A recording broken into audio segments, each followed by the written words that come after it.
Bapak, saudara-saudara yang terkasih, di 2 Samuel bab 24 ayat 1 tampak kepada kita kegiatannya itu juga, yaitu dalam perbandingan dengan 1 Tawarik bab 21 ayat 1 yang ditulis kemudian. Di 2 Samuel bab 24 ayat 1 ditulis, "Bangkitlah pula murka Tuhan terhadap orang Israel. Ia menghasut Daud melawan mereka, firman-Nya, pergilah hitunglah orang Israel dan orang Yehuda." 1 Tawarik bab 21 ayat 1 menulis sekali lagi kejadian yang sama, tetapi diberi penjelasan lain. Iblis bangkit melawan orang Israel dan ia memujuk Daud untuk menghitung orang Israel. Peranan iblis sebagai penggoda mulai lebih nyata.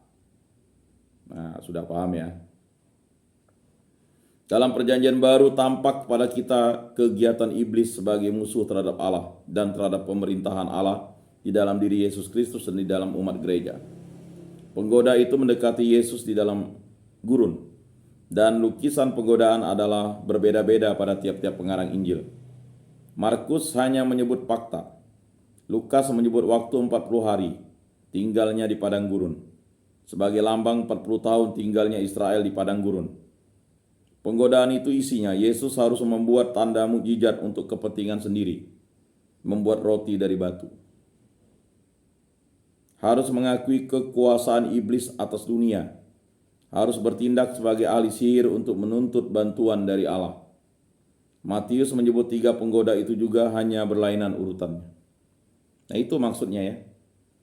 Di 3 dosa itu. Jadi menyuruh Yesus merubah batu menjadi roti. Itu sebenarnya membuat tanda mujizat untuk kepentingan sendiri. Jadi mungkin ada orang beriman digoda oleh iblis. Kamu kan diberikan karunia penyembuhan oleh Allah, sembuhkanlah orang itu, katanya, supaya kamu nanti terkenal, dipanggil kemana-mana untuk menyembuhkan orang banyak. Ya. Kemudian yang kedua, ya kan, disuruh untuk menyembah, ya, menyembah, karena memang katanya iblis berkuasa atas dunia ini, katanya. Maka akhirnya, ya, nyala kau iblis. Hanya Tuhan Allahmu lah yang dapat disembah. Lalu begitu juga dia menyuruh Yesus jatuh di bubungan bait suci. Nanti malaikat akan menyambut kamu, katanya. Yaitu melakukan suatu kegiatan yang tidak sesuai, ya, keseimbangan alam. Kalau kita jatuh dari ketinggian tanpa ada alat bantu, ya pastilah akan terjadi sesuatu yang fatal, kecelakaan dan bahkan sampai kematian. Nah, jadi Bapak-bapak, saudara-saudara yang terkasih, ya, Tuhan Yesus Kristus dia saja dicobai oleh iblis, apalagi manusia seperti kita. Ya.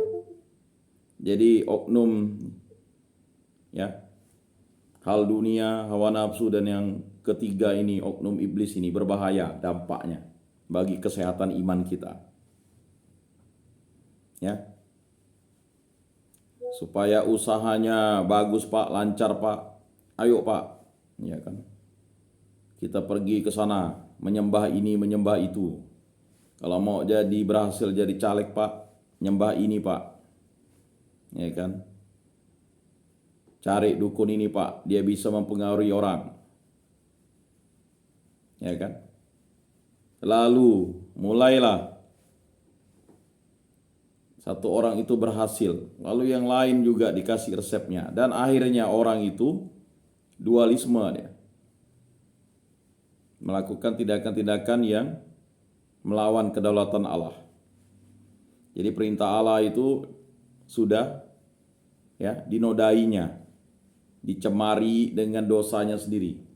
Kan jelas, jangan memuja berhala, berbaktilah padaku saja dan cintailah aku lebih dari segala sesuatu. Iblis ini pintar, ya kan? Ya memang pintar dan cerdik, karena dia adalah, ya, malaikat yang jatuh, yang tidak menerima kedaulatan Allah. Lalu dia ingin mengganggu hubungan manusia dengan Allah. Maka banyak manusia tergoda. Bapak-bapak, saudara-saudara yang terkasih dalam Yesus Kristus, Lukisan itu memperingatkan akan Nabi Musa yang berpuasa 40 hari lamanya. Kitab Ulangan bab 9 ayat 18. Yang memandang seluruh bumi dari atas gunung. Ulangan bab 34 ayat 1 sampai 4. Yesus dibantu oleh malaikat-malaikat menurut janji kepada orang suci. Mazmur 91 ayat 11 sampai 12. Dan selamat daripada binatang buas. Mazmur 91 ayat 13. Seperti juga Israel. Ulangan 8 ayat 15. Demikian Yesus tampak sebagai Musa baru yang mulai bertindak sebagai Mesias, pemimpin Israel menuju tanah janji dengan hanya bersandar atas sabda Allah. Penggodaan iblis itu lagi supaya Yesus mengambil nasibnya ke dalam tangan sendiri. Penggodaan itu sama juga bagi Israel baru, umat gereja di segala zaman. Baiklah, kita ingat kembali akan uraian tentang tanda mujizat. Orang yang menuntut tanda mujizat daripada Yesus sebagai bukti kekuasaannya daripada Allah tak dipenuhi permintaannya. Sebab tuntutan serupa itu berarti mencobai Allah. Jadi manusia atau bangsa Israel, atau kita tahu dalam perjanjian baru itu, ya kan, ada yang mencobai Yesus. Lalu Yesus katakan, ya kan, hanya tanda Yunus, ya sudah cukup. Hal itu ternyata juga di riwayat penggodaan Yesus ketika dituntut menggandakan roti. Maka jawaban Yesus hanya bersandar atas sabda Allah. Teksnya dari Ulangan bab 8 ayat 3 di Matius bab 4 ayat 4. Peristiwa itu ingat akan tanda mana bagi Israel sesudah 40 tahun mengembara di padang gurun. Iblis bersandar atas kepercayaan kepada Allah yang disebut oleh Yesus. Maka diajaknya memakai pertanyaan itu untuk mengadakan tanda mujizat. Akan tetapi justru jawaban Yesus mengandung larangan untuk mencobai Allah. Di hadapan orang Farisi yang menuntut tanda, Yesus menolak juga sebab mereka hendak mencobai Tuhan. Injil Matius bab 16 ayat 1. Jadi jangan-jangan kita sering mencobai Tuhan Allah. Tuhan Yesus Kristus, sembuhkanlah penyakit saudara kami ini karena kepercayaan iman kami kepadamu. Nah, itu adalah mencobai Tuhan Allah. Mungkin banyak doa-doa kita tuh mencobai Tuhan Allah.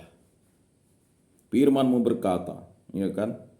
Orang buta melihat, orang tuli mendengar. Pada hari ini kami ingin saudara kami ini yang buta melihat, ya kan? Jadi seakan-akan kita memaksa Allah, mencobai Allah. Pakai itu doa. Ingat, doa itu tidak pernah menambah kemuliaan Allah. Allah itu sudah mulia dan kudus. Ya. Doa kita itu tidak menambah kemuliaan Allah. Kita berdoa kepada Tuhan Allah itu karena sudah sepantas dan selayaknya. Ya. Dan itu adalah ajaran Tuhan Yesus untuk dekat dengan Bapa, bersandar kepada Bapa. Jangan merasa kita berdoa lalu kita menambah kemuliaan Allah. Allah itu mulia. Allah itu kudus. Allah itu suci. Ya. Berdoa itu sudah sepantas dan selayaknya untuk orang beriman. Dan banyak doa itu mencobai Tuhan Allah, ya kan? Ya Tuhan Allah, jika saudara kami ini sembuh, kami akan buat gedung gereja. Nah, jadi doa-doa yang mencobai Tuhan Allah itu adalah doa-doa yang sebenarnya ya kurang berkenan di hadapan Allah. Karena kita orang berdosa dan sungguh berdosa. Justru kita malah mendikte Allah. Tuhan Allah, berikanlah dia musibah karena dia sudah berbuat jahat kepada kami. Itu bukan doa namanya. Ingat ya, Tuhan Allah tidak akan memberikan kalajengking kalau kita minta kalajengking. Sedangkan kalau kita minta kepada Bapa kita yang jahat saja, kata Bapa yang jahat itu adalah, ya kan, Bapa kita di dunia ini tidak akan memberikan sesuatu yang buruk kepada anaknya, apalagi Bapamu di surga. Sama seperti kita sekarang bergulat di tempat ini, ya kan? Kejahatan hawa nafsu, dosa itu kan merajalela. Makanya kita ditempatkan di tempat ini untuk melawan kehendak iblis itu. Banyak kehendak iblis yang ingin merasuki kita.